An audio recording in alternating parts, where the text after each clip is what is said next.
今天我们来聊聊身体里一个可怕却常被忽视的沉默杀手——血栓。别以为每天能健步如飞就代表血管畅通无阻，小心，也许一道致命的血块早已潜伏在你的血管中，伺机而动。而此时恰恰是你的双腿在偷偷向你发出警报。据统计，全球每4个人中就有1人死于与血栓相关的疾病。听起来很吓人吧？血栓形成在不同部位会带来截然不同的灾难。若堵在大脑，就可能引发脑梗，也就是中风，使人半身不遂，言语不清，甚至危及生命。堵在心脏的冠状动脉会造成心肌梗塞，引起剧烈胸痛，需要紧急抢救。若血栓跑到肺部，则会导致致命的肺栓塞，让人突然呼吸困难、胸痛甚至昏厥。这些听起来都很可怕，但是血栓往往并非毫无征兆的袭来。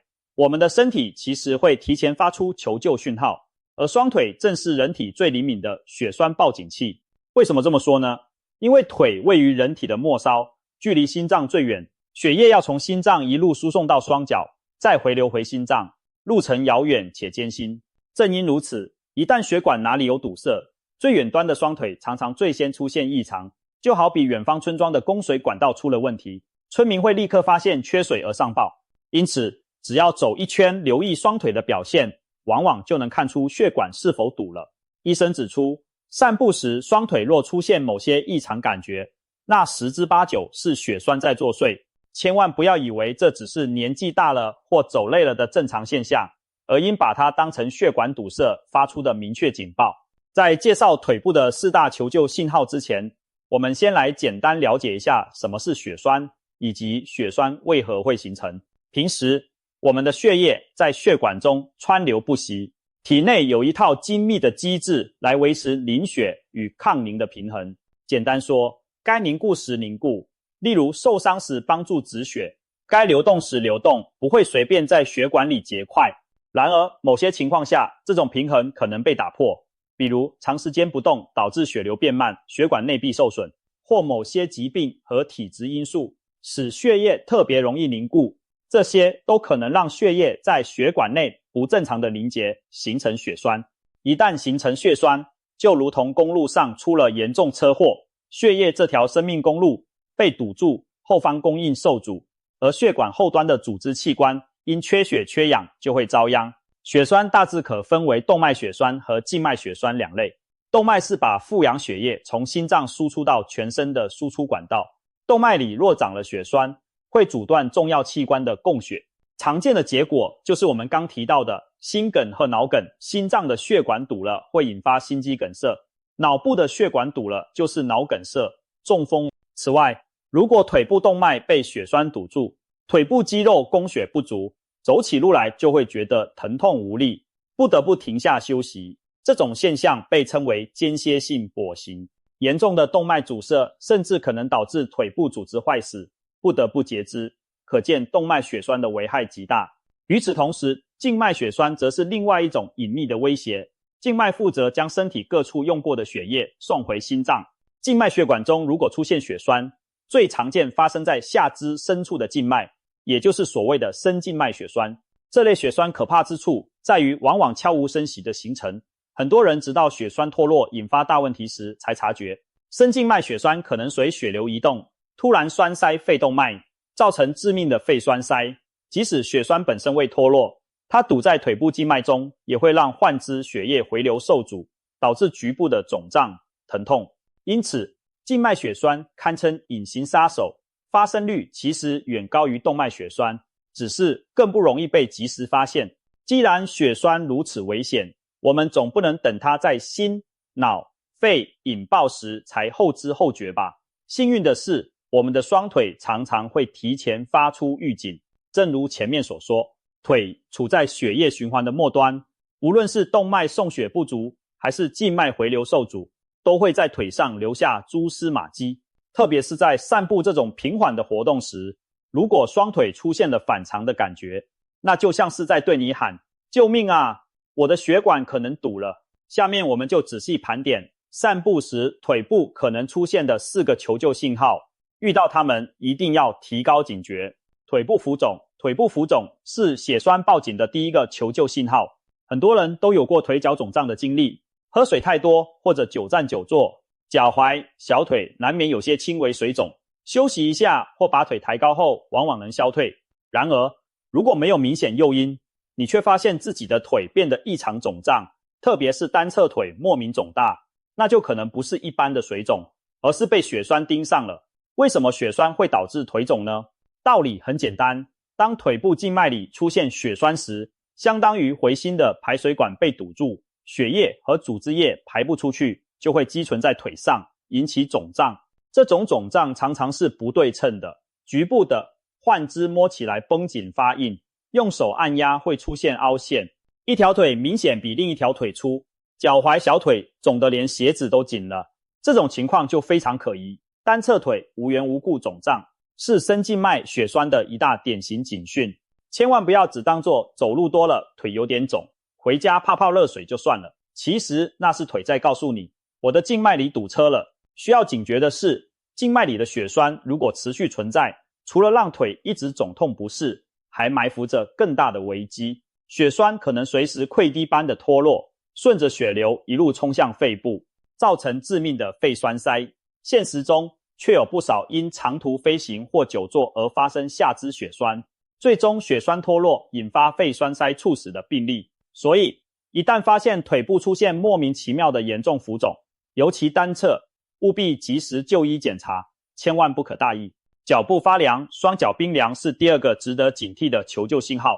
正常情况下，脚位于心脏的最末端，温度本来就会比身体核心略低，特别是在天冷时脚凉很常见。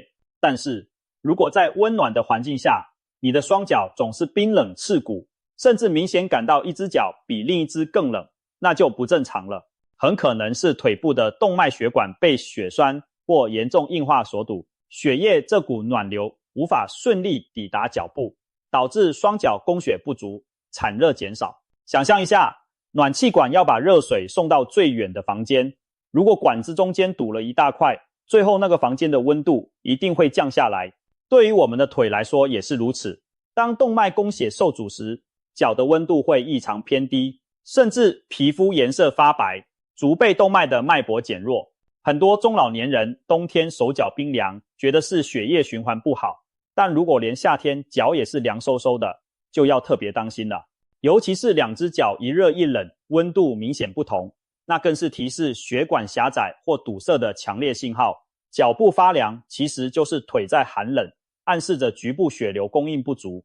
别以为自己只是怕冷或天生体质寒凉，持续的异常冰冷往往是血栓在远端作祟。如果不重视腿脚发凉，任由下肢长期处于缺血状态，轻则影响行走，重则可能发展为严重的周边动脉阻塞性疾病，甚至大大增加心梗、中风的风险。双腿发麻，双腿经常发麻发木，是第三个常见的求救信号。当然，任何人都可能偶尔腿脚发麻，例如盘腿坐久了或蹲久了站起来时，腿部供血一时跟不上，就会觉得麻木刺痛，活动几下很快就恢复了。所以偶尔的腿麻不必恐慌，但频繁的无缘无故的腿麻就需要警觉。如果你近来时常感到双腿从大腿到小腿整条发麻，或是走路时小腿突然有针刺般的麻痛感，不得不停下歇一会儿，那就很可能和血栓有关。因为血栓阻碍了局部血流后，腿部神经得不到充足的血液氧气供应，就会开始抗议，让你产生麻木感。有人形容那种感觉像腿快要休克了，其实就是腿在对你喊，血供不够，我都麻了。特别是每次走一定距离腿就麻，走不动，必须停下来休息才能缓解的情况，正是前面提到的间歇性跛行的表现之一。这往往意味着腿部动脉已经严重狭窄，甚至几乎被血栓堵死了。同时，如果是静脉血栓导致的腿肿胀，也可能压迫到附近神经，让腿部出现麻痹和异样感觉。总之，那种不寻常的反复腿麻，多半是血液流通不畅的信号。千万别老归咎于坐姿不好或睡姿不对，腿压麻了这么简单。如果双腿频繁发麻，且休息活动后也没有明显改善，一定要及时去医院检查，看看有无血栓或血管病变，及早处理，以免延误。腿部颜色变化、腿部皮肤颜色的异常是第4个不可忽视的求救信号。健康人的腿部肤色应该和身体其他部位一致。如果某天你惊讶地发现自己的腿颜色怪怪的，比如变得异常苍白，或者发青发紫，甚至出现大片淤青，那就说明腿部的血液循环出了大问题。当血栓堵塞血管后，局部组织因缺氧会呈现青紫色，就像皮肤下笼罩了一层阴影。有些严重下肢缺血的患者把腿抬高时，会发现脚背皮肤明显变得苍白，没有血色，而放下腿后又因血液瘀滞而变成紫红色。这种颜色的改变正在提示血流供应受到阻碍了。另外，静脉回流受阻时，腿部静脉压力升高，皮肤也可能出现泛红、发干或淤血斑点。简单来说，如果你的腿看上去不像平常那样健康红润，而是变得又白又冷或者发紫发青，千万别只当成是皮肤问题或者碰撞淤伤，特别是那种没来由出现的大片淤青斑，很可能是血液长期淤积于局部所致，提示循环已严重受阻。这其实是腿在变色，向你示警，我的血管快要堵死了。如果我们依然不加理睬，任由血栓发展，一旦血管被完全堵塞，腿部组织长期缺血，将面临溃烂、坏死的可怕后果。因而，只要发现腿部颜色异常改变，就应立即就医检查血管情况，切莫拖延。以上4大信号，腿部浮肿、脚部发凉、双腿发麻、腿色改变，就是双腿在散步时可能给出的求救讯号。许多上了年纪的人对这些腿上的小毛病习以为常，甚至调侃说人老腿先衰。但请记住，如果这些迹象反复出现或越来越明显，绝不是单纯的衰老现象，而极可能是血管部分堵塞的表现。一句话，腿部的求救信号其实就是血管的红色警戒。聪明的人会及时听懂双腿的呼喊，尽早采取行动，来避免将来可能发生的心梗或脑梗等严重后果。当双腿向你发出了上述求救信号时，下一步该怎么办呢？最重要的就是不要忽视。很多血栓引发的悲剧本可以提前避免，只是因为患者没把早期的腿部警报当回事，结果错过了最佳预防时机。别成了那种大意的人。有调查显示，超过90%的中老年患者最初把腿部的异常感觉当成了普通的劳累或老毛病，没有及时检查处理，最终酿成大祸。我们千万不要重蹈覆辙，正确的做法是尽快前往医院检查。医生会透过问诊和检查来判断血栓的可能，例如给腿部做多普勒超声检查，看看血管里血流是否通畅，有无栓子存在，或者验血查看凝血指标是否异常等等。如果检查结果确认存在血栓，医生可以及早采取措施，像使用抗凝药物溶解血栓，或进行支架手术打通血管，把危险清除在萌芽阶段。如果幸运检查并无血栓迹象，我们也可以放下心来。同时应该反思是否自己的生活习惯出了问题，导致腿部循环变差，然后着手改善。这里有一个真实案例给我们提个醒。50多岁的张先生平时身体不错，每晚都有散步的习惯，但是近半年来，他发现自己走路没以前轻松，经常走不到1公里，小腿就酸胀无力，不得不停下休息。由于休息片刻后症状能缓解，他便以为是年纪大腿脚退化的正常现象，没有在意。岂料一天傍晚散步时，他突然感到胸口剧痛，喘不过气，接着便昏倒在路边。紧急送医后被诊断为急性心肌梗塞，所幸救治及时捡回一命。事后医生检查发现，张先生双下肢的动脉早已因严重动脉硬化而狭窄不堪，他散步时经常腿痛腿麻，其实正是心脏血管供血不良的早期警报。只可惜他当时没能意识到，错失了提前干预的机会。这次的惊险经历也给张先生和我们都敲响了警钟。腿部出现的异常很可能是大病的信号灯，一定要及时留意，切莫掉以轻心。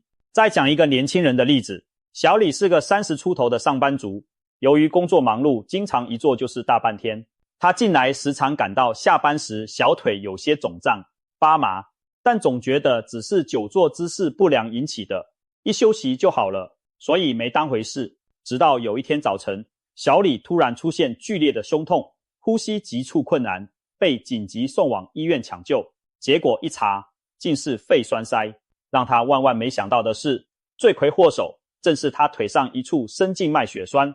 由于长期缺乏活动，久坐熬夜，加上他平时很少喝水，血栓在他腿里悄悄形成并逐渐长大。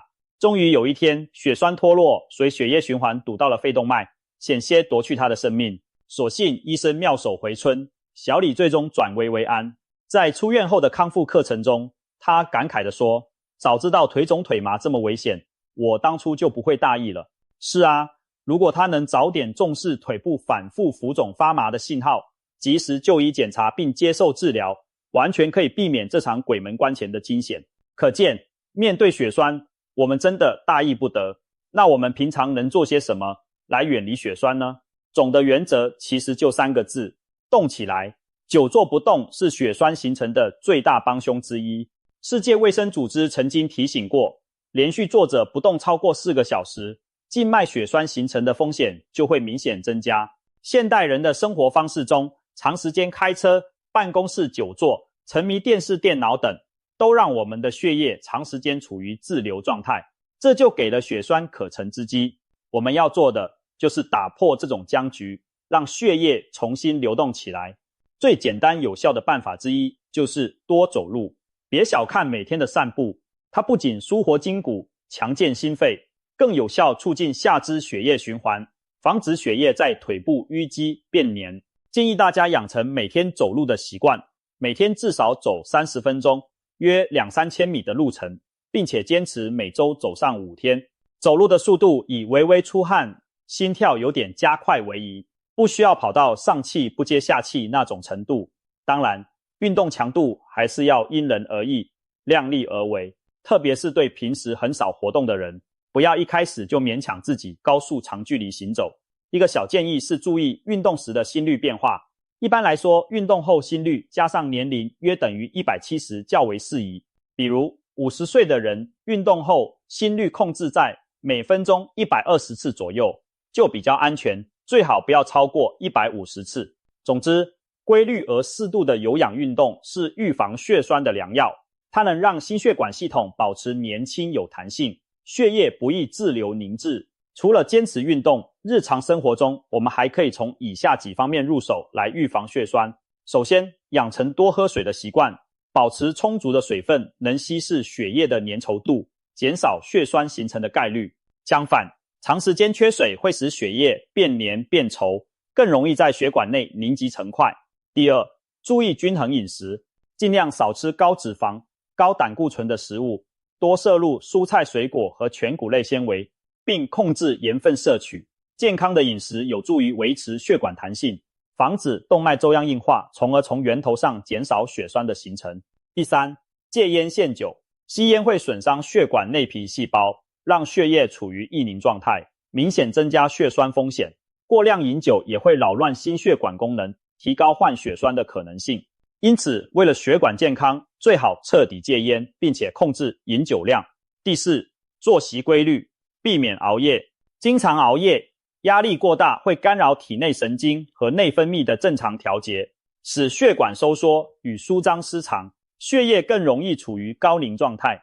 保证充足的睡眠，学会放松减压，有助于维持体内凝血与抗凝系统的平衡。第五，控制慢性疾病。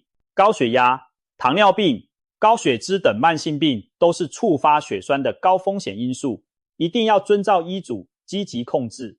当血压、血糖、胆固醇等指标保持在正常范围，血管受到的伤害就会减少，血栓找上门的机会也会大大降低。第六，定期检查。中老年人以及那些长期久坐不动、过度肥胖或有血栓家族病史等高风险人群，最好每年都做一些血管方面的检查，比如下肢血管超声、凝血功能和血脂血糖检测等，及早发现隐患，才能及时采取措施，防患于未然。透过以上种种努力，我们就能大幅降低血栓的风险。尤其要强调的是，血栓并非老年人的专利。近年来，医院里血栓患者的年龄有下降趋势，很多30-40岁的中青年人，甚至20多岁的年轻人，也会因长期熬夜、缺乏运动、抽烟、酗酒或久坐玩游戏等不健康生活方式而罹患血栓。所以无论年龄大小，都应该重视血栓的预防，养成良好的生活习惯。当然，我们更要学会读懂身体发出的信号，特别是双腿给予的那些早期提醒。最后再强调一次，血管堵没堵，走一圈就知道。每天抽点时间关注一下自己的双腿吧。散步时感受一下腿脚是否轻松有力，肌肉是否有力，充满弹性，还是说他们正隐隐地向你抱怨什么？当你的双腿发出了求救讯号时，请一定要放在心上，及时采取行动，你就很可能避免日后发生心梗、脑梗这样的严重疾病。身体其实一直在给我们机会预警，只看我们愿不愿意去倾听。保养血管其实就是在为自己的未来健康买保险。让我们从现在开始管好双腿，护好心脑，多动起来，别再让血栓有机可乘。别忘了，生命在于运动，腿脚不停，血脉常通，健康长存。